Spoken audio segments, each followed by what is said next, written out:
She didn't know the man bleeding in the rain outside her cafe was Seoul's most feared prosecutor. Didn't know his enemies had left him for dead. Didn't know that when she dragged him inside, pressed towels against his wounds and whispered, "Stay with me," while waiting for help, she just marked herself as his greatest vulnerability. His eyes opened briefly, dark and unfocused, locking onto hers with an intensity that stole her breath. And in that impossible moment, as sirens wailed in the distance, something irrevocable clicked into place inside prosecutor Kang Min-ho's chest. He didn't know her name, but he knew she was his. Welcome to Unfold Korean Stories. Please like, share, and subscribe. This story is entirely fictional. All characters, names, and events are imaginary. The cafe smelled like cinnamon and rain. Nia Okafor wiped down the espresso machine, her dark curls tied back in a practical bun, her apron stained from a long shift. Outside, Seoul's Gangnam district glittered with wealth she'd never touch. Designer boutiques, luxury cars, people who lived in worlds she only served. She was closing early tonight. Her feet ached, and the storm had driven away the last customers an hour ago. Thunder rolled overhead as she locked the register, counting bills with practiced efficiency. That's when she heard it. A sound like something heavy hitting pavement. A groan barely audible over the rain. Nia's head snapped toward the window. Through the streaked glass, she saw a figure collapsed against the brick wall across the alley. Dark suit, blood spreading across expensive fabric. Not moving. Every instinct screamed danger. This was Korea, not Lagos. She was a foreigner here, vulnerable, alone. Smart women didn't run toward trouble in the rain. But her grandmother's voice echoed in her head. We don't walk past suffering when we have the power to help. Nia grabbed her phone and ran outside. The rain hit her like a wall, soaking through her thin shirt within seconds.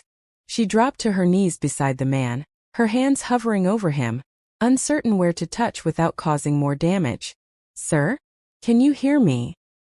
He was beautiful in the way dangerous things often are. Sharp jawline, high cheekbones, black hair plastered to his skull. Mid-30s, she guessed. His suit cost more than she made in 6 months. Blood seeped from a gash on his side, staining the pavement beneath him. His eyes fluttered open, dark, unfocused, locked onto hers with startling intensity. "Help!" he rasped in English, his accent thick. "Please." Nia's hands moved on instinct, pressing her jacket against his wound while fumbling for her phone. "I'm calling an ambulance. Just hold on." "No." His hand shot out, gripping her wrist with surprising strength. "No hospital. They'll find me." "Who will find you?" "Dangerous." His grip loosened, eyes sliding shut. "Run." But Nia didn't run. She couldn't explain it. The way his vulnerability called to something deep in her chest. The way his whispered warning only made her more determined to help. She was stronger than she looked. Years of working multiple jobs had built muscle her curvy frame concealed. She hooked her arms under his shoulders and dragged him toward her cafe's back entrance, leaving a trail of blood and rain. Getting him inside took everything she had. He was dead weight, barely conscious, his breathing shallow. She lowered him onto the floor near the counter, grabbed every clean towel she owned, and pressed them against his wounds. "Stay with me," she whispered, her hands shaking. "Please stay with me." His eyes opened again, clearer this time. He stared at her like he was trying to memorize her face. "Your name," he managed. "Nia. Nia Okafor." "Nia." He repeated it like a prayer. "Safe. You're safe." Then he passed out. Nia's heart hammered as she dialed emergency services, her Korean stumbling but adequate. Ambulance coming. Police coming. She should be terrified. Instead, she kept her hands pressed against his wound, kept whispering reassurances to an unconscious man who told her to run, and wondered why saving a stranger felt like the most important thing she'd ever done. Later that evening, Nia sat in a hospital waiting room, still wearing her blood-stained clothes. The police had questioned her, gently but thoroughly. She'd told them everything. The collapse, the wounds, his warning. What she didn't tell them was the way he'd looked at her. Like recognition. Like relief. "Miss Okafor?" A detective approached, middle-aged and kind-faced. "The man you saved is awake. He's asking for you. Is he okay?" "Stable. Thanks to you." The detective's expression shifted, became more serious. Did he tell you who he is? No. His name is Kang Min-ho. He's a prosecutor. One of our best. The detective paused. Also one of our most targeted. The people he puts away don't forget. Nia's stomach dropped. Someone tried to kill him. We believe so. Which means you're now a witness. Possibly endanger yourself. I just helped him. And that might be enough. The detective handed her a card. If anything unusual happens, anyone following you, strange calls, contact me immediately. Prosecutor Kang has requested protective detail for you. I don't need protection. I barely know him. He seems to think otherwise. The next morning, Nia opened her café to find two men in dark suits stationed outside. They didn't acknowledge her, but their presence was unmistakable. Bodyguards. She barely started the espresso machine when her phone buzzed. Unknown number. Thank you for saving my life. I need to see you. Kim. Nia stared at the message, her pulse quickening. She should ignore it. Should go back to her simple life of coffee and customers and staying invisible. Instead, she typed back. The hospital? No. Too exposed. I'll send a car tonight. 8 p.m. Trust me. Trust him. The man who'd nearly died in her arms. The man whose enemies were apparently legion. The man who'd looked at her like she was the answer to a question he'd been asking his whole life. Against every logical instinct, Nia found herself typing. Okay. A few days later, Nia stood outside the cafe at 8 p.m. sharp, wearing her best dress. A simple navy wrap that hugged her curves. The black Mercedes that pulled up had tinted windows and the kind of shine that spoke of serious money. The driver opened the door without a word. Nia slid inside. Kang Min-ho sat in the back seat, looking nothing like the bleeding man from the alley. His suit was immaculate, his posture controlled, but she saw the tension in his shoulders, the careful way he held his injured side. You came, he said quietly. You sent very convincing bodyguards. His lips twitched. Almost a smile. I needed to ensure your safety. From what? From the consequences of saving me.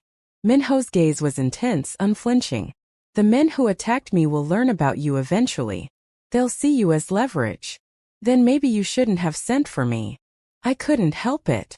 The admission seemed to cost him. I needed to see you again. To make sure you were real. The confession hung between them, heavy with meaning Nia wasn't ready to examine. Where are we going? She asked instead. Somewhere safe. Somewhere we can talk. The Mercedes drove through Seoul's glittering streets to a residential tower that screamed wealth. Min-ho led her to a penthouse on the 40th floor. All floor-to-ceiling windows and modern minimalism. This is safe, Nia asked, eyeing the glass. Bulletproof. Surveillance on every entrance. My security team vetted everyone in the building. He moved to the kitchen, wincing slightly. Would you like something to drink? You should be resting. I've rested enough. But he accepted when she gently pushed him toward the sofa, taking over the task of pouring wine. She brought 2 glasses, sat beside him, close but not touching. Tell me what happened. The truth. Min-ho studied his wine. I prosecute organized crime. Human trafficking, corruption, murder. I've built cases that destroyed empires. His jaw tightened.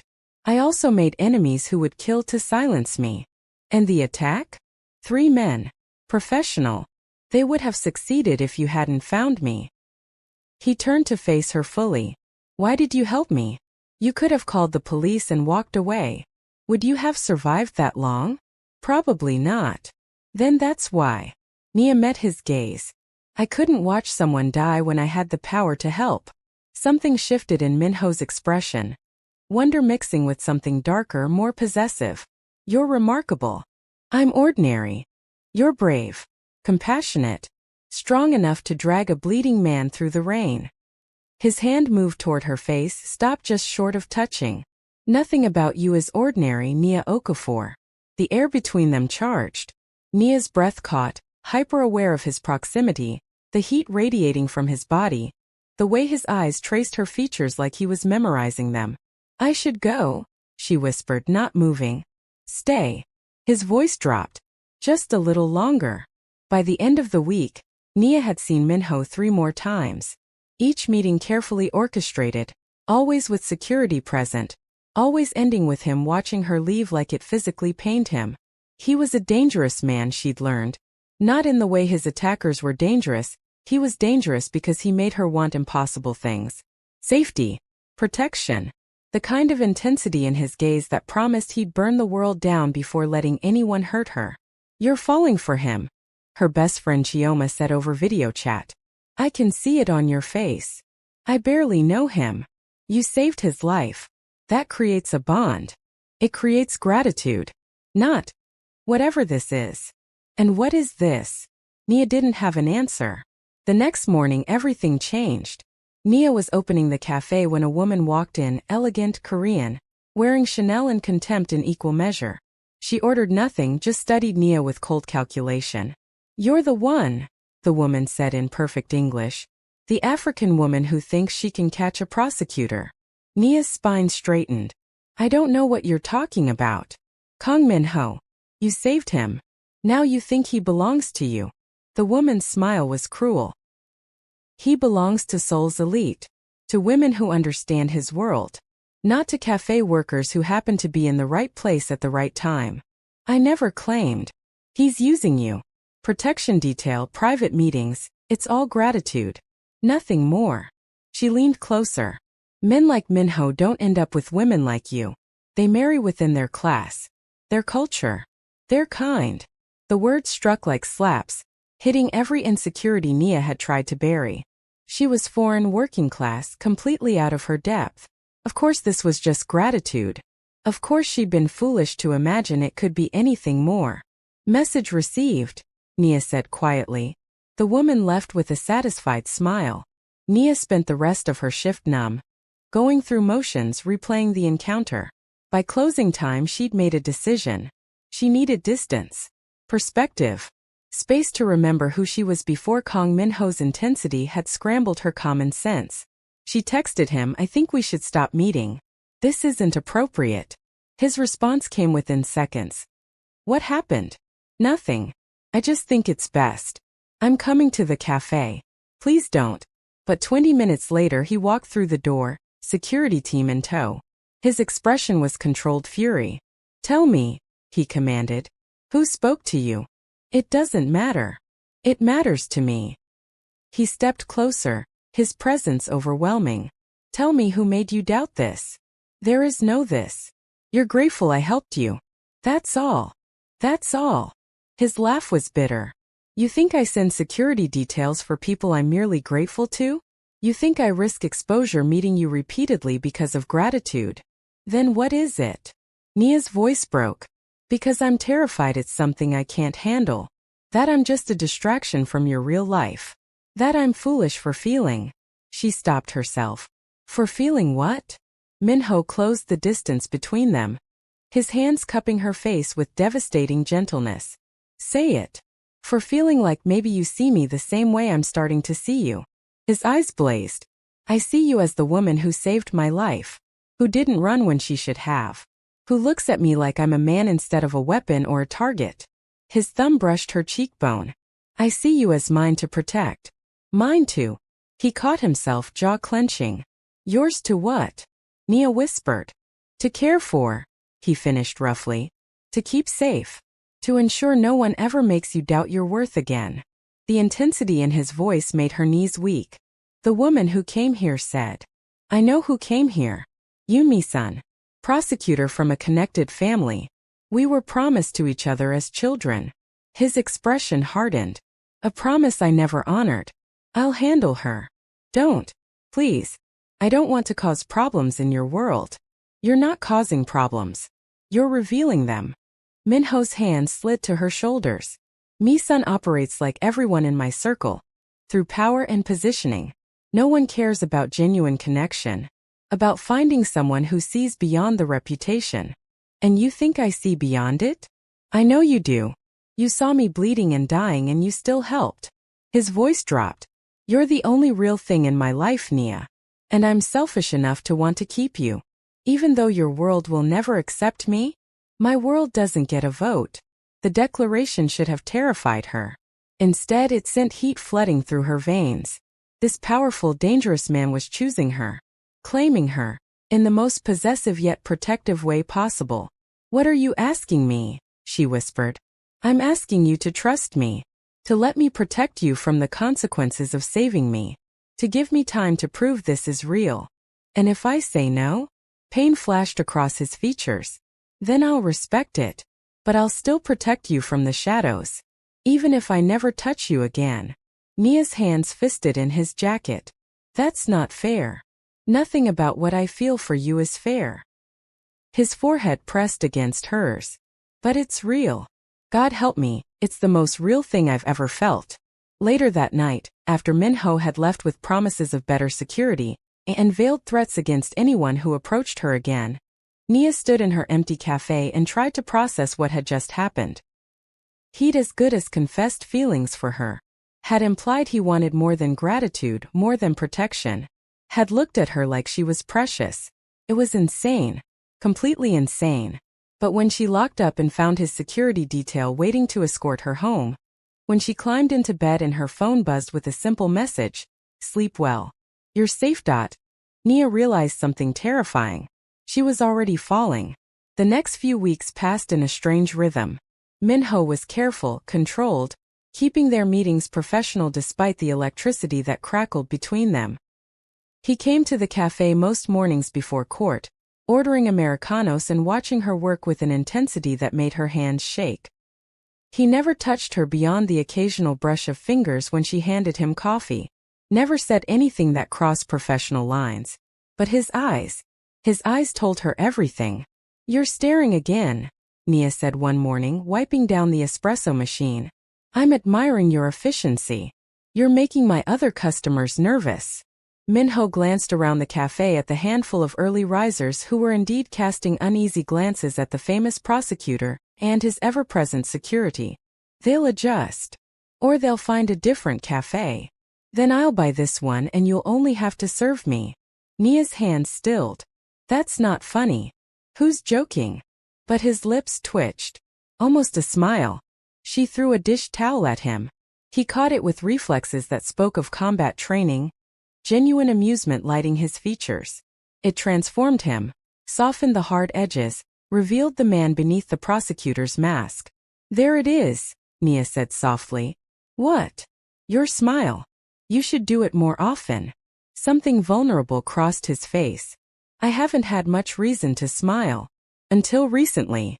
The confession hung between them, weighted with meaning. Nia busied herself with the espresso machine, hyper-aware of his gaze tracking her every movement. "Dinner," Min-ho said abruptly. "Have dinner with me tonight. Somewhere private. Just us. Your security team doesn't count as just us. They'll maintain a perimeter. We'll have privacy." He stood, moving toward the counter with that controlled grace that made her pulse spike. "Please, Nia. Let me take you somewhere I can actually speak freely." She should say no. Should maintain boundaries, protect her heart. Remember that his world would never truly accept her. Instead, she heard herself whisper, "Okay." That evening, the Mercedes took her to a restaurant Nia had only seen in magazines. The kind of place that required reservations months in advance and discretion measured in decades. But Min-ho had secured a private room. All warm lighting and traditional Korean architecture. He stood when she entered, his suit impeccable, his eyes tracking the way her dress, a simple black number Chioma had insisted she buy, hugged her curves. "You're beautiful," he said quietly. "You're staring again. I can't help it." He pulled out her chair, his hand lingering on her shoulder. "You walk into a room and everything else fades." Nia's breath caught. This was different from his usual controlled intensity. This was raw, honest, vulnerable. They ordered food neither of them touched, too absorbed in conversation that flowed easier than it should between two people from completely different worlds. He told her about his work, the cases that haunted him, the pressure of perfection, the isolation of being Seoul's sharpest blade. She told him about Lagos, about immigrating to Korea for university, and staying because Seoul felt like home despite never quite fitting in. About her dreams of owning her cafe outright, of building something permanent. "You'll have it," Min-ho said with absolute certainty. "Whatever you want, I'll make sure you get it. I don't need you to give me things." "I know." That's what makes me want to give you everything. His hand covered hers on the table. You don't want me for what I can provide. You don't even want me for who I am in public. You just want me. Is that so impossible? In my world? Yes. His thumb traced circles on her palm. Everyone wants something. Power, connections, protection. No one just wants the man behind the reputation. Maybe you've been looking in the wrong places. Maybe I have. His gaze intensified. Until you dragged me out of the rain and whispered, "Stay with me." Like my survival mattered. It did matter. Why? The question was raw, almost desperate. Why did saving a stranger matter so much? Nia's heart hammered. Because even bleeding and dying, you looked at me like I was important. Like I mattered. And no one had looked at me that way in so long. Something broke in Min-ho's expression. He stood abruptly, pulling her to her feet, his hands framing her face. You matter. You matter more than anything in my life. And it terrifies me because I don't know how to protect something this precious without destroying it. Then don't protect me from this. From us. Her hands covered his. Let me in, Min-ho. Let me see the man behind all those walls. His forehead pressed against hers, his breathing ragged. If I let you in, I won't be able to let you go. Good, Nia whispered. Don't. He kissed her. Finally, after weeks of restraint, after watching and wanting and holding back, he kissed her with a desperation that stole her breath. His mouth claimed hers like he was drowning and she was air. His hands sliding into her hair, holding her exactly where he wanted her. Nia melted into him, her curves pressed against his solid warmth, tasting restraint breaking, control shattering, vulnerability laid bare. When they finally broke apart, both breathing hard, Min-ho's eyes were liquid dark. Come home with me, he said roughly. Let me show you exactly how much you matter. The penthouse was dark when they arrived, Seoul's lights spreading below like fallen stars. Min-ho's hand shook as he poured wine neither of them would drink, the tension between them thick enough to cut. I should tell you something, he said quietly. I've imagined this since the moment I opened my eyes and saw you in that café. Since you whispered, "Stay with me." And I realized I wanted to stay. With you. Forever. Nia's heart thundered. Min-ho. Let me finish. He crossed to her, his hands gentle despite the intensity in his gaze. I'm not good at this. Feelings. A vulnerability. My world taught me to trust no one, care for nothing, keep everyone at arm's length. But you. His thumb traced her jaw. You broke through every defense without even trying. I didn't mean to. I know. That's what made it impossible to resist. He pulled her closer, his body heat overwhelming. I want you, Nia. Not just tonight. Not just until the danger passes. I want you in my life, in my world, consequences be damned. Your world will never accept me. Then I'll build a new one. One where you're safe. Where we're possible. His voice dropped to something raw. I'm falling for you. Have been since you saved my life. And I need to know if there's any chance you feel the same. Nia looked into his eyes, dark and desperate and completely genuine, and made her choice. Show me, she whispered. Show me what you feel. What followed was passion that burned through every defense Nia had built. Min-ho worshipped her body with a reverence that made her forget every insecurity, every doubt, every reason this shouldn't work. He touched her like she was sacred, kissed her like she was oxygen, whispered Korean endearments against her skin that sounded like prayers. Fade to black. The next morning, Nia woke wrapped in silk sheets in Min-ho's arms, Seoul's skyline glittering beyond the windows. He was already awake, watching her with an expression that made her chest ache. Hi, she whispered. Hi. His hand traced lazy patterns on her spine. Regrets. Should I have them? Most people do. The morning after they let a prosecutor with too many enemies into their life. But his voice held vulnerability that betrayed his casual tone. Nia shifted to face him fully. I regret nothing. Except maybe not doing this sooner. Relief transformed his features. He pulled her closer, his mouth finding hers in a kiss that promised forever. But reality was waiting outside these walls. Later that week, everything shattered. Nia was closing the café when 3 men in suits approached. Not Min-ho's security. These men carried threat in every line of their bodies. Miss Okafor, the leader said in accented English, we need you to come with us. I'm not going anywhere. It's not a request. He pulled out his phone showing her a video. Min-ho leaving his office building, unaware of the 3 armed men following him. Your prosecutor has made powerful enemies. Enemies who would very much like to send him a message.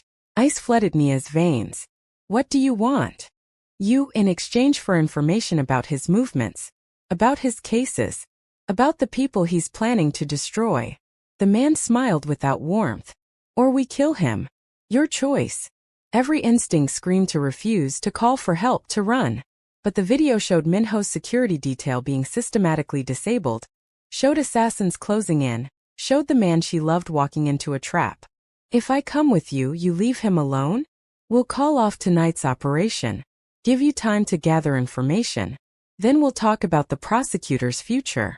It was a trap. She knew it was a trap. But she also knew that she couldn't watch Min-ho die when she had the power to stop it. Okay, Nia whispered. I'll come. They took her to a warehouse in Seoul's industrial district. Cold, abandoned, the kind of place where screams wouldn't carry. The leader, who introduced himself as Choi Sung-min, watched her with calculating eyes. Smart woman, he said. Most would have run. Called the prosecutor. Believed love was stronger than survival. I do believe that. Then you're foolish. Sung-min circled her slowly. Love makes people vulnerable. The great Kang Min-ho has finally found a weakness. And we're going to exploit it until he's broken. He'll find me. He'll try. But by then you'll have told us everything we need to know. And he'll be too busy watching his cases collapse to save you. Fear clawed up Nia's throat. She'd walked into this thinking she could buy time, could protect Min-ho long enough for his security to realize something was wrong. But these men were professionals. They'd planned this carefully. She was completely, utterly trapped. A few hours later, Min-ho stood in Nia's empty café, his world cracking apart. Her phone went straight to voicemail. Her apartment was locked. Her best friend hadn't heard from her. And the security detail he'd assigned had found evidence of a struggle. A broken coffee cup, signs of coercion, tire tracks from a vehicle that had left in a hurry. She wouldn't just leave, he said. His voice deadly calm despite the panic tearing through his chest. Someone took her. His head of security, Park Jae-sung, looked grim. We're pulling surveillance from the area. We'll find her, sir. How long? Unknown. These men are professionals. They'll have hidden her well. Min-ho's hands clenched into fists. He'd let himself care. Had let himself believe he could have something good, something real, something worth protecting. And now the woman he loved was paying the price for his selfishness. I want every resource we have on this. Every contact, every informant, every camera in Seoul. I don't care what it costs. Sir. She's everything. The words tore from him raw and broken. Find her or I will burn this city to the ground until someone tells me where she is. 2 days passed in hell. Nia was kept in the warehouse, questioned relentlessly about Min-ho's cases, his security, his vulnerabilities. She told them nothing, not because she knew anything useful, but because every hour she stayed silent was an hour Min-ho had to find her. Sung-min grew increasingly frustrated. You're protecting a man who can't save you, who doesn't even know where you are. Why? Because he matters. He's a prosecutor. He destroys families for a living. He destroys criminals. There's a difference. Sung-min backhanded her, the force snapping her head sideways. Blood filled her mouth, but Nia didn't cry out. Wouldn't give him the satisfaction. Tell me about the Park case, Sung-min demanded. The human trafficking operation. What evidence does he have? I don't know. Another hit. This one left her vision swimming. The shipment next month. Does he know about it? I don't. No. Nia met his gaze steadily despite the pain. I'm a cafe owner. He doesn't discuss cases with me. Then you're useless. Sung-min pulled out a gun, pressed it against her temple. Maybe sending him your body will be message enough. Nia closed her eyes, thinking of Min-ho's smile, his whispered promises, the future they barely started to build. I'm sorry, she thought. I'm sorry I couldn't be stronger for you. The warehouse door exploded inward. Min-ho appeared through the smoke like an avenging angel, gun drawn, security team flanking him, his face carved from fury and fear in equal measure. His eyes found Nia immediately, cataloging her injuries with a single sweeping glance that promised violence.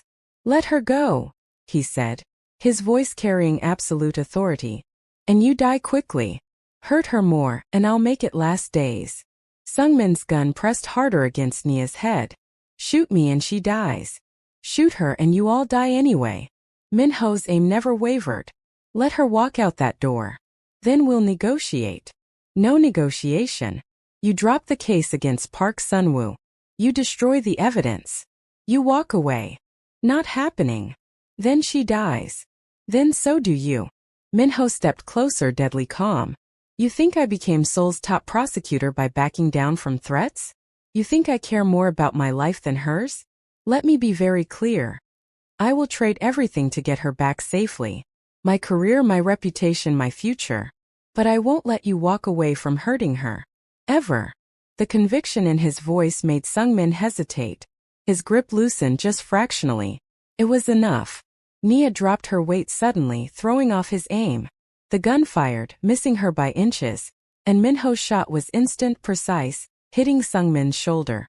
The man collapsed and Min-ho's team swarmed in, securing the warehouse with brutal efficiency. But Min-ho only had eyes for Nia. He reached her in 3 strides, his hands frantically checking for injuries. His control shattered completely. "Are you hurt? Did he tell me everything?" "I'm okay." Nia's hands fisted in his jacket. "I'm okay because you came. I'll always come for you." His forehead pressed against hers. "Always. God, Nia, when I realized they'd taken you." His voice broke. "I've never been that terrified in my life. I had to protect you." "By walking into a trap?" Anger flashed in his eyes. "By letting them take you? They were going to kill you. So you decided to die instead?"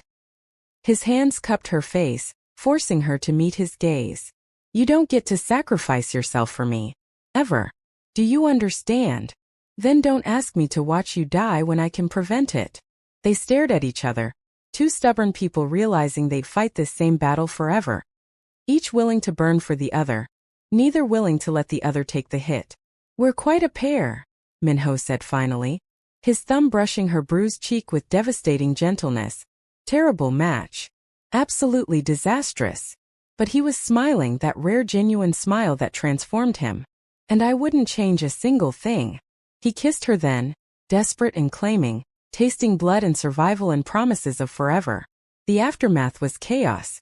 Sungmin's interrogation led to arrests that rippled through Seoul's criminal networks. Min-ho's cases gained momentum, his reputation solidified, his enemies scattered.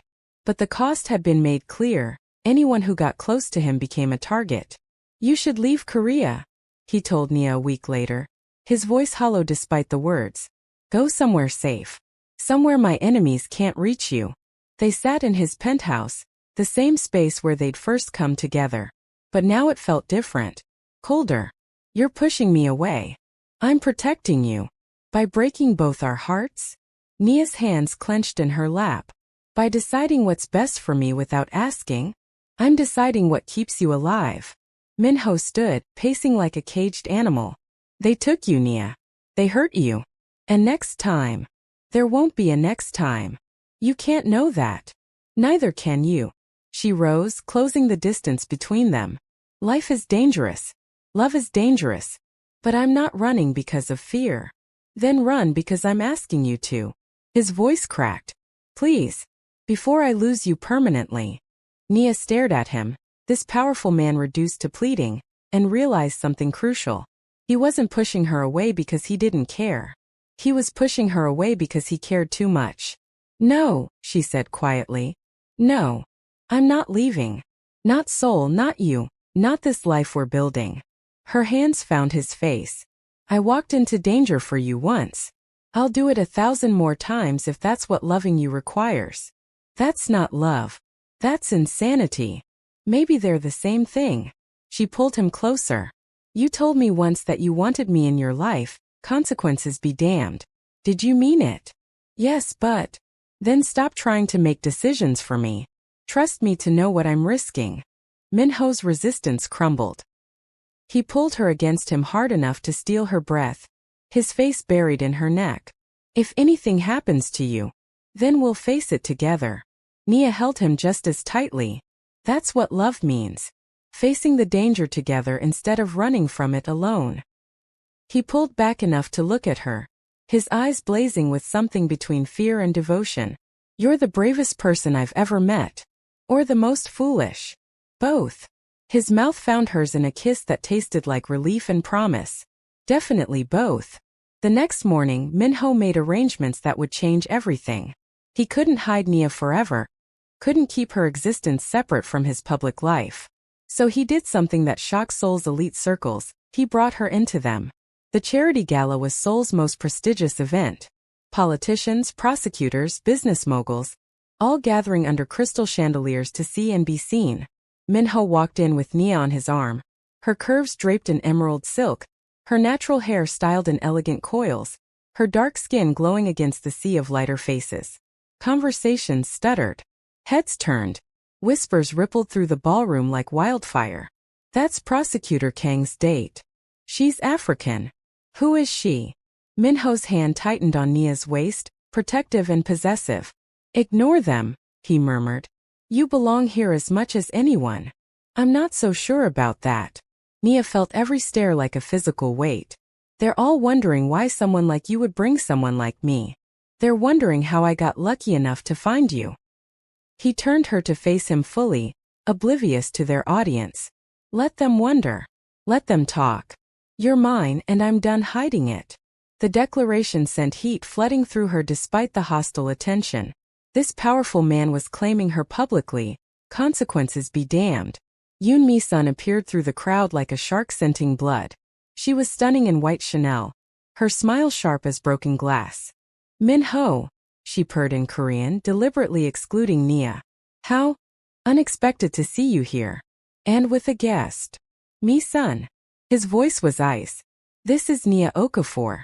My girlfriend. The word girlfriend landed like a bomb. Mi-sun's smile didn't waver, but her eyes went cold. How progressive of you. Dating outside your culture. Your class. Your world entirely. My world is wherever she is. Min-ho switched to English, making sure Nia understood every word. And anyone who disrespects her disrespects me. I wasn't being disrespectful. I was being realistic. Mi-sun's gaze raked over Nia with barely concealed contempt. Does she even understand what being with you means? The scrutiny, the danger, the expectations. Better than you ever did. Nia spoke up, her voice steady despite her racing heart. Because I fell for the man, not the reputation. Mi-sun's composure cracked. You think love is enough? You're delusional. His enemies will use you. His family will reject you. His world will eat you alive. Then I'll learn to bite back. Nia stepped closer, refusing to be intimidated. Because he's worth fighting for. Even if that fight never ends. For a moment genuine surprise crossed Mi-sun's features. Then her mask slammed back into place. How touching. Let's see if you're still so devoted when the real pressure starts. She walked away, leaving tension crackling in her wake. Min-ho pulled Nia toward the balcony, away from prying eyes. The cool night air was a relief after the suffocating ballroom. I'm sorry, he said quietly. Mi-sun won't be the last to question us. To suggest you don't belong. I know.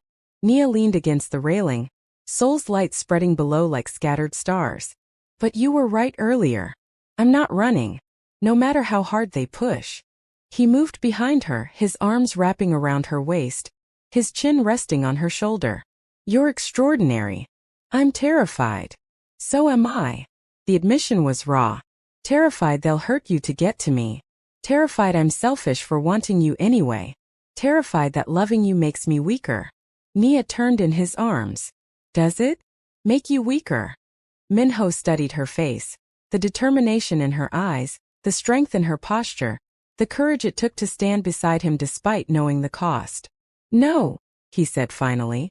You make me stronger. Because now I have something worth protecting besides my own survival. The next few months tested that strength repeatedly. Someone leaked photos of them together to the media. Headlines screamed about Seoul's most eligible prosecutor dating a foreign café owner. Think pieces debated whether his relationship damaged his professional credibility. Conservative groups questioned his judgment. Through it all, Min-ho remained unmoved. He held Nia's hand in public, brought her to court functions, made it clear she was permanent, not a phase. But the pressure took its toll. One evening, Nia sat in the cafe after closing, staring at her phone. Another article, this one particularly vicious, questioning whether she was using Min-ho for money or status. The comments were worse. Racist, cruel, suggesting she'd seduced him away from appropriate Korean women. "You're reading them again." Min-ho's voice made her jump. He'd let himself in through the back, still wearing his court suit, exhaustion etched into his features. "I can't help it." "Yes, you can." He took the phone from her hands, set it aside. "Their opinions don't matter. They do when they affect your career. When prosecutors are questioning whether you can be objective. When your own office thinks I'm a distraction. Let them think it."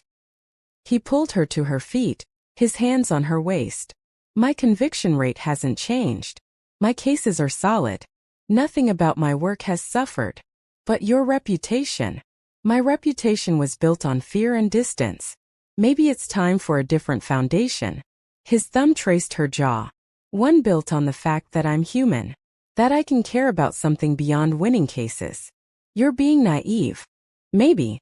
Or maybe I'm finally being honest." He kissed her forehead. "Come home with me. Let me show you exactly how little I care what they think." Later that week, everything escalated. A news report surfaced claiming Min-ho had compromised a case by sharing details with Nia. It was completely false. She'd never heard him discuss work. But the accusation was enough to trigger an internal investigation. "This is Park Sun-woo," Min-ho explained, his voice tight with controlled fury. "The trafficking case I'm building. He's trying to discredit me by targeting you." Nia's stomach dropped. "What do we do?" "I prove the allegations are baseless, which requires you to testify about our relationship. About what I've shared with you." His jaw clenched. "It'll be invasive. Humiliating. They'll question everything about us. Then I'll testify. I'll tell them the truth." "Nia." "No. We fight this together, remember?" She took his hands. "I won't let lies destroy what we've built." The hearing was brutal. Nia sat in a sterile conference room, facing a panel of prosecutors who looked at her like an interesting specimen. They asked when they met, how often they saw each other, what they discussed. Each question felt designed to paint her as an outsider, someone who couldn't possibly understand the boundaries of Min-ho's work. "Has Prosecutor Kang ever discussed active cases with you?" the lead investigator asked. "No. Never." "Never? Not even casually?" "He respects the confidentiality of his work. And I respect him too much to pry." "But you're in a relationship. Surely pillow talk is none of your concern." Nia's voice stayed steady despite her racing heart. "Our private conversations are exactly that. Private. But I can tell you with absolute certainty that Min-ho has never compromised a case by sharing information with me." The investigator's eyes narrowed. "How can you be so certain?" "Because I know him. I know his integrity. I know that his work comes first, always." She paused. "Even before me. And I respect that because it's who he is." Something shifted in the room. The panel exchanged glances, their hostility easing fractionally. 2 days later, the investigation concluded. Allegations unfounded. Min-ho's reputation intact. Park Sun-woo's desperate gambit had failed. But the victory felt hollow when Min-ho showed up at the cafe that evening, his expression grave. "We need to talk." Nia's chest tightened. "That sounds ominous." Park Sun-woo was arrested this morning. Evidence was overwhelming. Trafficking, corruption, everything we suspected. He paused. "He made threats as they took him away. Specifically about you." "What kind of threats?" "The kind that suggest he's willing to use his connections even from prison." Min-ho's hands fisted. "The kind that make me realize I've put you in a position where you'll never truly be safe." "Don't." Nia knew where this was going. "Don't use fear as an excuse to push me away again." "It's not an excuse. It's reality. You testified for me. You stood against powerful people. They won't forget. Neither will I. She moved closer. I won't forget that we survived this together. That we're stronger for it. Or we're just better targets. Then we'll keep fighting. Her hands found his face. You told me once that I make you stronger. That having me is worth the risk. Did you mean it? Yes, but... Then stop trying to protect me from choices I've already made. Her voice gentled. I love you, Min-ho. All of you. The prosecutor, the protector, the man who's terrified of losing people he cares about. I love you enough to face whatever comes next. His control shattered. He pulled her against him, his face buried in her neck, his body shaking with relief and residual fear. I love you. God. I love you so much it's destroying me. Then let it destroy you. She held him just as tightly. Let it burn through every defense you've built. Because that's what love does. It consumes everything and builds something new from the ashes. They stood like that for a long moment. Two people choosing each other despite impossible odds, despite danger, despite a world that would never make it easy. 1 year later, Min-ho stood in front of Seoul's press corps. His expression calm despite the magnitude of what he was about to announce. I'm stepping down as prosecutor. Gasps rippled through the room. Cameras flashed. Questions erupted. He raised a hand for silence. I've served this office for 12 years. I've put away criminals who thought they were untouchable. I've fought corruption at every level. But I've also learned something crucial. That justice means nothing if you sacrifice everything good in pursuit of it. His gaze found Nia in the back of the room, her hand resting on her rounded belly. 6 months pregnant with their first child. Their eyes met, held, communicated everything that mattered. I'm opening a private practice focused on human rights law. Cases that matter, clients who need protection, work that doesn't require choosing between my career and my family. He paused. Because I'm done choosing. I'm done letting fear dictate my life. I'm choosing love. Choosing family. Choosing a future I actually want to live. The press went wild. But Min-ho only had eyes for Nia as he left the podium and crossed to her, ignoring every shouted question. Was that okay? He asked quietly, his hand covering hers on her belly. It was perfect. Tears streamed down her face. But you didn't have to. I did. I wanted to. He kissed her forehead. That office was where I hid from feeling anything. You taught me that there's more to life than winning cases and avoiding vulnerability. So I'm choosing the more. Even though it means less power, less prestige, it means more of what matters. You, our child. A life built on love instead of fear. His hand moved on her stomach, feeling their baby kick. That's worth more than any reputation. Later that evening they sat in their new apartment. Smaller than his penthouse, warmer, filled with Nia's touches and their combined futures. She'd finally sold her café, using the money to invest in Min-ho's new practice. They were building something together, equal partners instead of prosecutor and protected. Are you scared? Nia asked, curled against his side. Terrified. His arm tightened around her. But also more certain than I've ever been. Because I'm not facing it alone anymore. Never alone. She pressed a kiss to his chest, right over his heart. We're a team now. Forever. Forever. He echoed, the word a promise and a prayer. Their daughter was born 3 months later, arriving during Seoul's first snowfall. Min-ho held her with shaking hands, this tiny perfect person who was equal parts him and Nia. Equal parts Korean and African, equal parts strength and vulnerability. She's beautiful, he whispered, tears streaming down his face. She's ours. Nia smiled from the hospital bed, exhausted but radiant. Everything we survived, everything we fought for. It was for her. They named her Jihayamara, wisdom and grace in Korean, eternal in Igbo. A name that honored both their cultures, both their worlds, both their journeys to find each other. 2 years later, Min-ho's practice thrived. He took cases other lawyers wouldn't touch. Immigrants facing deportation, workers exploited by corporations, victims of trafficking who needed someone to fight for them. The money wasn't as good as his prosecutor's salary, but the work mattered in ways that made him feel human again. And through it all, Nia stood beside him. She'd started a foundation supporting foreign women in Korea, using her own experience to help others navigate a culture that didn't always welcome them. Together they built a life that defied every expectation, every prejudice, every voice that said they wouldn't last. One evening Min-ho found Nia on their balcony, Ji-hye asleep against her chest, watching Seoul's lights twinkle below. "Remember when I first brought you here?" he asked, wrapping his arms around them both. "When I tried to push you away because I was too afraid to let you in? You weren't ready yet." Nia leaned back against him. "Neither was I. We both had to learn that love isn't about safety. It's about choosing each other even when it's terrifying. Best decision I ever made." He pressed a kiss to her temple. "Choosing you. Choosing us. Choosing this messy, complicated, beautiful life. Even when it's hard. Especially when it's hard." His hand covered hers on Ji-hye's back.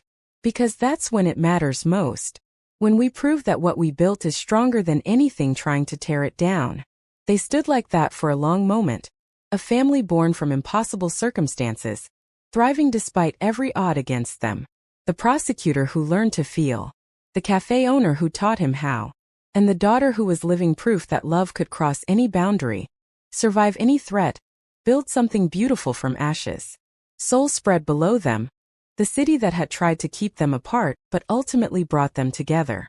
A city of contradictions, of tradition clashing with progress, of walls slowly crumbling under the weight of changing times. And in that moment, holding his family close, Min-ho finally understood what Nia had tried to tell him from the beginning. That vulnerability wasn't weakness.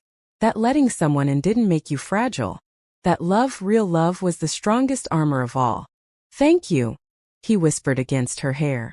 "For what?" "For not running. For not giving up on me when I gave you every reason to. For showing me that some things are worth any risk." Nia turned in his arms, careful not to disturb their sleeping daughter. "You showed me the same thing. That I was worth fighting for. Worth protecting. Worth choosing, even when the whole world said otherwise." They kissed over Ji-hye's head, gentle and sure. A promise renewed with every touch. The future stretched ahead, uncertain and challenging. There would be more battles, more people who didn't understand, more moments of doubt and fear. But they would face it together. The prosecutor who'd learned to love and the woman who'd taught him how. And that, Min-ho knew with absolute certainty, was enough. Years later, Ji-hye would ask about how her parents met.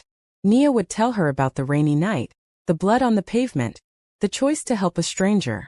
Min-ho would add the parts about falling in love despite impossible odds, about choosing each other over and over again. And their daughter would grow up knowing that love, real, lasting, transformative love, was worth every sacrifice, every battle, every moment of fear. Because sometimes the most dangerous thing you can do is open your heart. And sometimes that danger leads to something extraordinary. Please like, share, and subscribe.